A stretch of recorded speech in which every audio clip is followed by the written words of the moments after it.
Hello दोस्तों, कैसे हैं आप सब। आज की इस वीडियो में हम लोग सुपर टेट लेवल का पर्यावरण अध्ययन EVS प्रैक्टिस सेट हल करेंगे, जिसमें कुल 20 प्रश्न होंगे। तो देख लेते हैं अब हम लोग। सबसे पहले इसमें उत्तर कुंजी वीडियो के अंत में दिया गया है, आप लोग लास्ट में मिला लीजिएगा।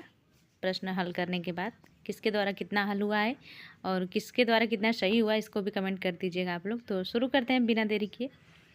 प्रश्न नंबर पहला, इसमें पौधों में भोजन बनाने की प्रक्रिया कहलाती है। बहुत ही आसान प्रश्नों का संग्रह किया गया है आज के इस प्रैक्टिस सेट में। तो पौधों में भोजन बनाने की प्रक्रिया कहलाती है। पहला ऑप्शन श्वसन है, दूसरा ऑप्शन प्रकाश संश्लेषण है, तीसरा ऑप्शन इसमें वाष्पोत्सर्जन है और चौथा ऑप्शन इसमें अंकुरण है। इन चारों ऑप्शन में से कोई एक ऑप्शन सही होगा। आपको जो सही लगे उसको लगा लीजिएगा, हल कर लीजिएगा। अब हम लोग आगे की तरफ बढ़ते हैं। प्रश्न नंबर दूसरा देख लेते हैं। इसमें प्रश्न नंबर दूसरा कह रहा है कि मानव शरीर में रक्त को शुद्ध करने वाला अंग है। मानव शरीर में रक्त को शुद्ध करने वाला अंग कौन सा है। ऑप्शन पहला इसमें फेफड़ा, ऑप्शन दूसरा इसमें बी है हृदय, तीसरा ऑप्शन इसमें सी गुर्दा है और चौथा ऑप्शन डी इसमें यकृत है। तो प्रश्न नंबर दूसरे में पूछ रहा है कि मानव शरीर में रक्त का शुद्धिकरण या रक्त को शुद्ध करने वाला अंग कौन सा है। चार ऑप्शन है, चार ऑप्शन में से कोई एक ऑप्शन सही होगा। आपको जो उचित लगे, जो सही लगे, आप उसको लगा लीजिएगा, लिख लीजिएगा, हल कर लीजिएगा। अब हम लोग आगे की तरफ बढ़ते हैं। प्रश्न नंबर तीसरा देख लेते हैं। अब प्रश्न नंबर तीसरा कह रहा है कि निम्न में से कौन सा नवीकरणीय संसाधन है। निम्न में से कौन सा नवीकरणीय संसाधन है या नवीन साधन है या नवीकरणीय संसाधन है। तो चार ऑप्शन है। पहला ऑप्शन इसमें है, प्रश्न नंबर तीसरा का पहला ऑप्शन इसमें है कोयला, दूसरा ऑप्शन इसमें है पेट्रोलियम, तीसरा ऑप्शन इसमें प्राकृतिक गैस है और चौथा ऑप्शन इसमें सौर ऊर्जा है। तो इन चार ऑप्शनों में से नवीकरणीय संसाधन जो भी आपको उपयोगी लगे, यूजफुल लगे, जो सही लगे, उचित लगे, आप उसको देख लीजिएगा। अब हम लोग आगे की तरफ बढ़ते हैं। प्रश्न नंबर चौथा देख लेते हैं। प्रश्न नंबर चौथा कह रहा है इसमें कि जल संरक्षण का सबसे अच्छा उपाय क्या है। जल संरक्षण, जल बचाव किससे तात्पर्य यहाँ पे जल संरक्षण से है। तो जल संरक्षण का सबसे अच्छा उपाय क्या है। ऑप्शन पहला इसमें है, प्रश्न नंबर चौथे का ऑप्शन पहला इसमें है कि अधिक जल उपयोग करना, ऑप्शन दूसरा इसमें है वर्षा जल संचय करना, ऑप्शन तीसरा इसमें है नदियों को मोड़ना और ऑप्शन चौथा डी इसमें है जल प्रदूषण करना। तो जल का संरक्षण अगर करना हो तो सबसे अच्छा उपाय इसमें से क्या हो सकता है, इसको आप लोग देख लीजिएगा। प्रश्न नंबर पांचवा है, इसमें कौन सा रोग मच्छर द्वारा फैलता है। कुछ रोगों के नाम दिए गए हैं और इसमें से कोई एक रोग ऐसा है जो मच्छर के द्वारा फैलता है। तो प्रश्न नंबर पांचवा का ऑप्शन ए है हैजा। क्या हैजा मच्छर के द्वारा फैलता है, इसको आप लोग देख लीजिएगा। इसमें बी ऑप्शन दिया है मलेरिया, सी ऑप्शन दिया है तपेदिक और डी ऑप्शन दिया है, प्रश्न नंबर पाँचवें का डी ऑप्शन है खसरा। तो प्रश्न नंबर पाँचवा कह रहा है कि कौन सा रोग मच्छर के द्वारा फैलता है। इन चार ऑप्शन में से देख लीजिएगा कौन सा सही है। अब हम लोग आगे की तरफ बढ़ लेते हैं। आज का प्रैक्टिस सेट बहुत ही आसान है, बहुत ही ईजी प्रश्नों का इसमें संग्रह किया गया है, देखिएगा। प्रश्न नंबर छठवां इसमें है कि पौधों में जल का परिवहन किसके द्वारा होता है। प्रश्न नंबर छठवां कह रहा है कि पौधों में जल का परिवहन किसके द्वारा होता है। चार ऑप्शन दिए हैं। पहला ऑप्शन इसमें है फ्लोएम, दूसरा ऑप्शन है इसमें जाइलम, तीसरा ऑप्शन है इसमें, प्रश्न नंबर छठवें का तीसरा ऑप्शन है स्टोमाटा और चौथा ऑप्शन डी इसमें है जड़ रोम। तो जल का परिवहन किसके द्वारा होता है, इन चार ऑप्शन में से कोई एक होगा, इसको आप लोग देखिएगा। अब हम लोग आगे की तरफ बढ़ लेते हैं। प्रश्न नंबर सातवां है। प्रश्न नंबर सातवां कह रहा है कि निम्न में से कौन सा जीव उभयचर है। उभयचर की बात करी जा रही है, इतना ध्यान दीजिएगा आप लोग। प्रश्नों को अच्छे से देख लीजिएगा, चाहे वो प्रैक्टिस सेट हल करिए तब, चाहे फिर वो बोर्ड एग्जाम का हो या फिर कोई भी कॉम्पिटिटिव एग्ज़ाम हो, कोई भी हो प्रश्न, कोई भी एग्ज़ाम हो, उसमें आप लोग प्रश्नों को अच्छे से देखिएगा, इसके बाद हल करिएगा।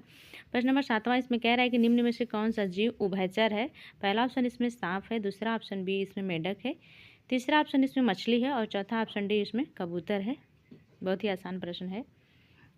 अब हम लोग आगे की तरफ बढ़ते हैं। प्रश्न नंबर आठवां देख लेते हैं। प्रश्न नंबर आठवां कह रहा है कि पृथ्वी का सबसे बड़ा प्राकृतिक उपग्रह है। पृथ्वी का सबसे बड़ा प्राकृतिक उपग्रह कौन सा इसमें से है या फिर क्या है।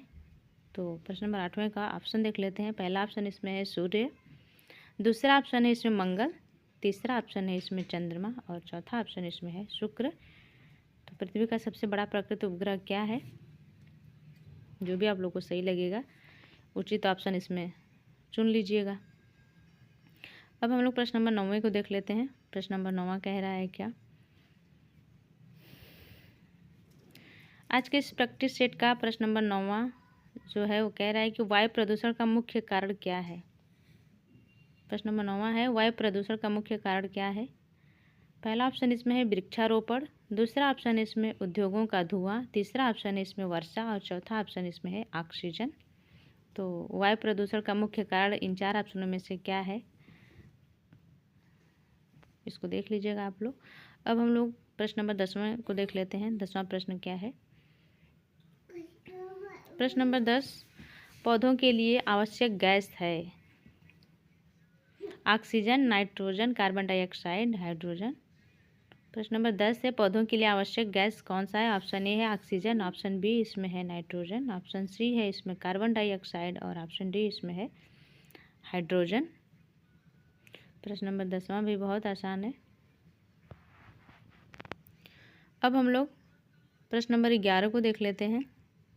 आज का जो प्रैक्टिस सेट है पर्यावरण से रिलेटेड है, इसका विषय पर्यावरण अध्ययन है।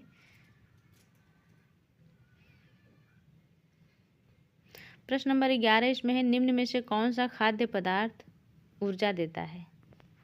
निम्न में से कौन सा खाद्य पदार्थ ऊर्जा देता है।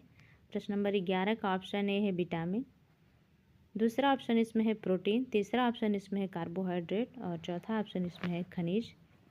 तो खाद्य पदार्थ ऐसा कौन सा है जो हमें ऊर्जा देता है इन 4 ऑप्शन में से। पहला ऑप्शन विटामिन, दूसरा है प्रोटीन, तीसरा है कार्बोहाइड्रेट, चौथा है खनिज। प्रश्न नंबर 11, खाद्य पदार्थ हमें ऐसा कौन सा खाद्य पदार्थ है जो हमें ऊर्जा देता है, उसको हम लोग देख लिए।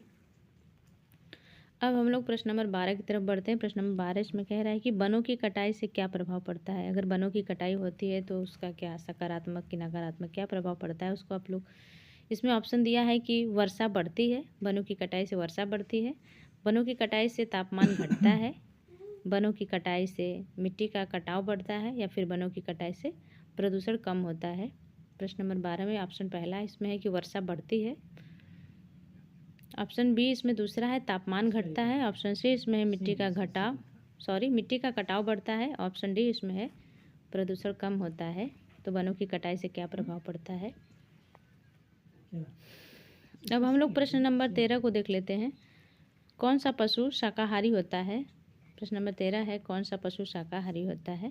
पहला ऑप्शन इसमें है शेर, दूसरा ऑप्शन इसमें बाघ दिया है, तीसरा ऑप्शन इसमें सी गाय दिया है और चौथा ऑप्शन इसमें डी है शाकाहारी। पूछ रहा है कौन सा पशु शाकाहारी है। प्रश्न नंबर 13, तो ये है प्रश्न नंबर 13। अब हम लोग प्रश्न नंबर 14 को देख लेते हैं।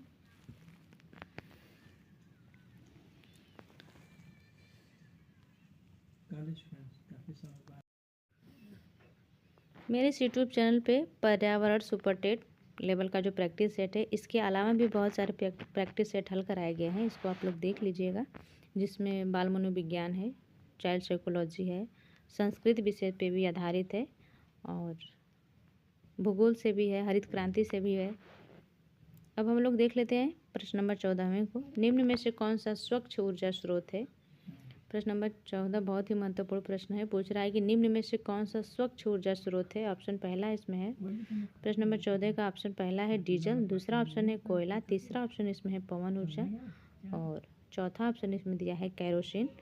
तो कौन सा ऊर्जा स्वच्छ ऊर्जा स्रोत के अंतर्गत आता है, इसको आप लोग देख लीजिएगा।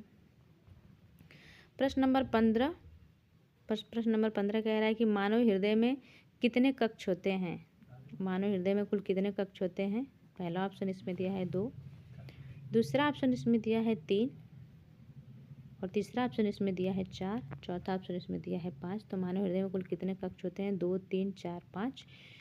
इसमें से देखिएगा जो भी ऑप्शन आप लोग को उचित लगे। अब हम लोग प्रश्न नंबर 16 को देख लेते हैं। प्रश्न नंबर 16 कह रहा है कि कचरे को पुनः उपयोग करने की प्रक्रिया कहलाती है। प्रश्न नंबर 16 कह रहा है कि कचरे को पुनः उपयोग करने की प्रक्रिया क्या कहलाती है या फिर इस प्रक्रिया को क्या कहते हैं जब कचरा को पुनः यूज किया जाता है या उपयोग किया जाता है। तो प्रश्न नंबर 16 का ऑप्शन ए है निस्तारण, दूसरा ऑप्शन इसमें है अपघटन, तीसरा ऑप्शन इसमें है पुनर्चक्रण और चौथा ऑप्शन इसमें है दहन। तो प्रश्न नंबर 16, कचरे को पुनः उपयोग करने की प्रक्रिया को क्या कहते हैं। निस्तारण, अपघटन, पुनर्चक्रण या फिर दहन। अब हम लोग प्रश्न नंबर 17 को देख लेते हैं। प्रश्न नंबर 17 कह रहा है कि पृथ्वी पर जीवन के लिए सबसे आवश्यक तत्व है। प्रश्न नंबर 17 है, पृथ्वी पर जीवन के लिए सबसे आवश्यक तत्व क्या है? पहला ऑप्शन इसमें दिया है सोना, दूसरा ऑप्शन इसमें है जल, तीसरा ऑप्शन इसमें है लोहा और चौथा ऑप्शन इसमें है तांबा। तो जीवन के लिए सबसे आवश्यक तत्व क्या है? सोना, जल, लोहा और तांबा। बहुत ही आसान है प्रश्न। प्रश्न नंबर 17 के बाद हम लोग प्रश्न नंबर 18 को देख लेते हैं। आज के इस प्रैक्टिस सेट का 18वां प्रश्न है, निम्न में से कौन सा जल जनित रोग है? निम्न में से कौन सा जल जनित रोग है? ऑप्शन पहला इसमें है मलेरिया, ऑप्शन दूसरा इसमें है डेंगू और ऑप्शन तीसरा इसमें है टाइफाइड। प्रश्न नंबर 18 का चौथा ऑप्शन है इसमें चिकनगुनिया। तो ऐसा कौन सा इसमें इन चार ऑप्शन में से कौन सा ऐसा रोग है जो जल जनित है? जल जनित रोग कौन सा है इसमें से, इन चार में से? मलेरिया, डेंगू, टाइफाइड, चिकनगुनिया, जो जल के द्वारा होता है, जल के द्वारा फैलता है। तो ये तो रहा प्रश्न नंबर 18। अब हम लोग प्रश्न नंबर 19 को देख लेते हैं। प्रश्न नंबर 19 है, पौधे में श्वसन होता है। पौधे में श्वसन होता है। ऑप्शन पहला इसमें है केवल दिन में, ऑप्शन दूसरा इसमें दिया है केवल रात में और ऑप्शन तीसरा इसमें दिया है दिन और रात दोनों में। ऑप्शन चौथा इसमें दिया है केवल सर्दियों में। तो पौधे में श्वसन कब होता है? केवल दिन में होता है, केवल रात में, या फिर दिन और रात दोनों में होता है, या फिर केवल सर्दी के मौसम में होता है, या फिर केवल सर्दियों में होता है। तो ये है प्रश्न नंबर 19। अब हम लोग प्रश्न नंबर 20 देख लेते हैं। आज के इस प्रैक्टिस सेट का अंतिम है ये प्रश्न। 20 प्रश्नों को इसमें संग्रहित किया गया था। प्रश्न नंबर 20 इसमें कह रहा है कि पर्यावरण संरक्षण का मुख्य उद्देश्य है।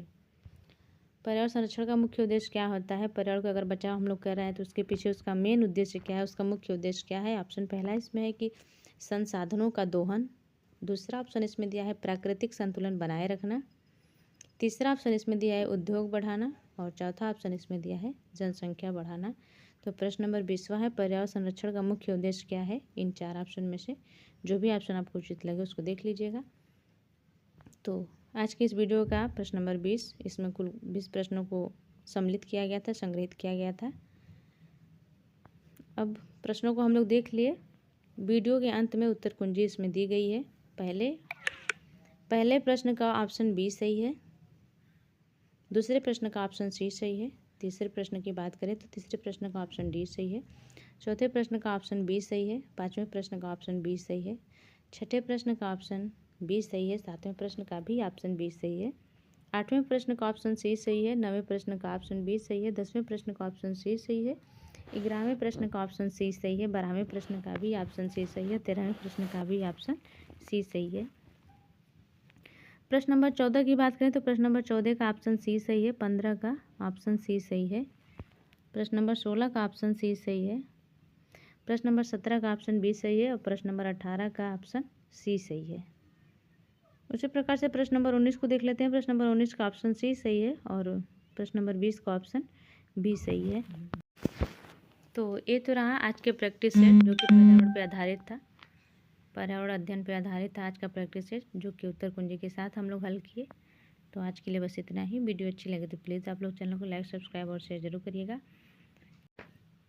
आज के लिए बस इतना ही। आप लोग का बहुत बहुत धन्यवाद। Thank you.